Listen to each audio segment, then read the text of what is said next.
Hello and welcome to the 1/160th of a second photography podcast.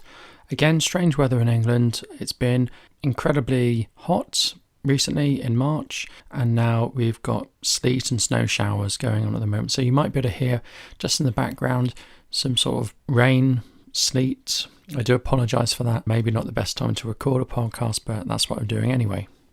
So today I'm going to be talking about the Sony Rx0. And you may have seen the Rx0, but you might not realise what it was. And you might have seen the new update, because that's coming out very soon. So the Rx0 is sort of Sony's attempt at a GoPro, but it's not a GoPro, and it's not their attempt at a GoPro. Now I'm going to qualify that with a bit of an explanation. So Sony have attempted a GoPro. They've got a series of action cameras that have no screen on, or they have an LCD screen on so you can check your settings, but that's it. And they're narrow, whereas the GoPro is wide, these are narrow, and they're more designed for sticking on your helmet. So they're things like the FDR 3000 models, and you can get remotes for them that go on your wrist, and you can get little accompanying devices that have a screen, and you can attach them all together. They're very expensive. I don't think they're any better than a GoPro. In fact, I think GoPro 7 is probably better. Sony have already done action cameras. So what is the Rx0? Well, the Rx0 shares the same sensor as the Rx100 pretty much. It doesn't have the same output in terms of megapixels, but I think it's pretty much the same sensor as one of the Rx100s. It's basically a small box. It's black, it's waterproof, it's crush proof, and it has a lens and two stereo mics at the front. The lens is a fixed 24mm f4 lens. It has no zoom ability like an Rx100. It's fixed at 24mm, fixed at f4, although you can go higher but not lower than f4. And it shoots raw photos and it shoots video up to 4K as long as you use an external recorder. And when it came out, it was priced at £800. I couldn't see anyone picking that up, and Sony marketed it as for a professional. When it came out, Sony showed lots of them being set up sort of in bullet time and things like that. It's a video camera and it's small, so really it should be quite good for street photography, and you could use it for general things. It's got a good lens on it, so you could use it for video. I could definitely see myself using it for video. I could definitely see myself using it for stills, but it's £800. It got a good DxO score. It got a DxO score of 68, 15 megapixels, but again, for £800 I could get something else or something cheaper. So now Sony have announced the second version, the Rx0 Mark II. This has received a lot more positive reviews and a lot more fanfare and a lot more attention, simply because they marketed more towards vloggers. So they put a flip screen on it and said this is for vloggers. Now with the first one, there are a lot of attachments you could get. You can get cages, you can get sort of a tripod that does certain things and stuff like that. You can use all those with the Mark II. One thing it did have going for it was you could plug an external microphone in. But again, the more things you attach to it, the more things you plug into it, the less it is about very small compact camera that you can put in your pocket, get out and turn on. I've been experimenting with using a GoPro for street photography, and when I do street photography, I, particularly with something as small as a GoPro that I'm getting in and out of my pocket, I'm going to turn it off and turn it on when I need it. Otherwise I'll end up recording 3 hours of my trouser pocket. So having a small camera certainly does appeal to me. Having one with just buttons appeals to me as well, because taking a picture with a smartphone you can't do instantly. You've got to take it out, unlock it, focus it, press a button. It's very difficult to do one-handed. This camera, you could get it out of your pocket, turn it on while in your hand and press a button while it's in your hand and you've taken a picture. So going back to what I was saying, Sony have marketed it more at vloggers. Like the original, it has a mic port, it can record 4K internally, so the footage should be really good. It's got a flip screen so vloggers can compose themselves and check they're in frame. It's got built-in time-lapse. It shoots at 16 frames per second. It's got eye focusing. It can shoot down to speeds of 1/32,000th of a second, and it doesn't have any real distortion. That distortion you would get with rolling shutter has been corrected for. So it's a very good camera. And also, it's going to be released at around £700. So it's going to be released cheaper than the original was. It's still rugged, it's still waterproof, it's still small. It makes me wonder how much the original one will go for second hand, but I'm just speculating there. I have no idea. So I could see this being really good for street photography. Put it in your pocket, get it out. As long as it's got a quick startup time, you could use it for street photography.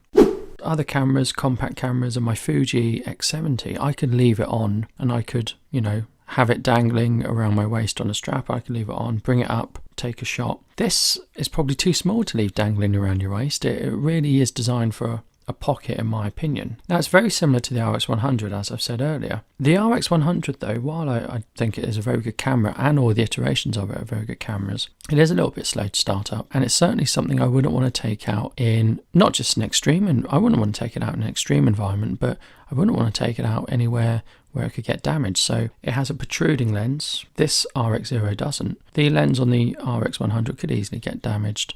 I certainly wouldn't ride my bike with an RX100 in my hand, but I would ride my bike with this RX0 in my hand, just like I would with a GoPro. So what has appealed to me about the GoPro Hero 7 is just how easy it is. I haven't got a GoPro Hero 7, I've got older iterations, but if I want to go underwater with my older GoPro, I've got to put it in a case. If I want to do something with my older GoPro, I've got to go through all the menus. With the GoPro 7, you can use your voice, you can go underwater without having to put it in casing, the menu system is better, it's much quicker to change settings, and of course it's got fantastic smoothing features for hyperlapses and for stabilization for video. Let's not forget I do video as well. So I think I could probably make use of the RX0 solely just for video. But again, look at what it's up against. I could get, for the price of it, £700, I could get a DSLR, I could get a mirrorless, and I could probably get a good lens. So who is this camera for? I don't think it is for vloggers, simply because by the time you attach an external microphone, by the time you attach something to stabilize it, it's getting big, and those payoffs with having a small camera sort of go out the window. I think it will do good sound because it has two stereo mics on the front. What's really interesting is how Sony has used all the features in this camera. So you can film on this camera, and then you can transfer the footage to your smartphone, and you can use an app to stabilize the footage.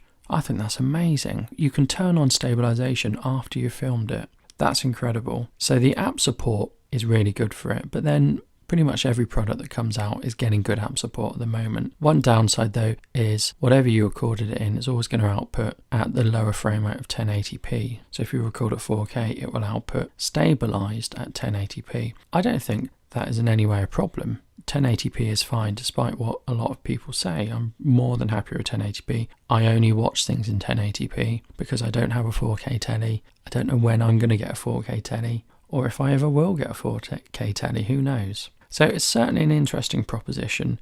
If it was a bit cheaper, I certainly would consider getting the RX0. It's one of those things that I would really, really like, and I can see myself using it for many different use cases. Filming stuff, YouTube videos, family stuff, anything where there's a chance you might drop your camera, giving it to your kids to use because it's easy, it's only one button, and for street photography. But it's priced too much. So if someone wanted to lend it to me, I would more than gladly accept that, but I'm not sure whether I would buy it. But this is all speculation because at the time of recording this, the camera hasn't yet come out. I've not been able to get my hands on the camera. I've not been able to have a go. I've purely done a little bit of research on it. I knew a lot about the RX0 when it first came out. So the Mark II, I've just done a bit of research prior to it launching. Who knows, one day I might get a used one, but I don't know at the moment. So is the RX0 going to be a good camera for you? Well, if you fit in to the demographic of wanting something lightweight and wanting good video and stabilization without a rig and a gimbal, then yes, if you're happy with 24mm focal length. In fact, is it going to be 24mm focal length? I don't know it is. The RX0 isn't a full frame, so it might be a little bit narrower than 24mm. So it might crop even more, so it might be slightly cropped. So it could be between 28 and 35mm equivalent field of view. So it could be a very good general purpose lens and camera. Could be ideal for street photography, but just don't know at the moment because I've not been able to have a go with it. So going back to my point, is it something you could use? If you want a premium compact, it's worth considering, but it's only worth considering if you don't want to zoom. You can zoom on it, and you can zoom on the first one, but it's a digital zoom. So a firmware update to the first iteration gave you the ability to zoom. It's only a 1.5 zoom. Let's say it's 35mm, that would take it to a 50mm field of view. And that zooming ability, digital, is there on the Mark II. So you're pretty narrow in what you can do with it. Again, if you're always out somewhere where you need a rugged camera, it might be good. Is it better than the TG5 that is a rugged camera and is half the price? Yes, it probably is. Is it worth twice as much? Probably not. So the TG5 is rugged, is waterproof, shoots 4K, does slow motion, shoots RAW, although they're 12 megapixels. With the TG5 you can't fully set the settings. The best you can do is aperture priority, but I do love my TG5. So now I've thought about it and thought about the TG5, it'd be very unlikely that I would get the Rx0 Mark II unless the price was unbelievable. So let me know what you think. I've now managed to get a website together for this podcast, and you can view that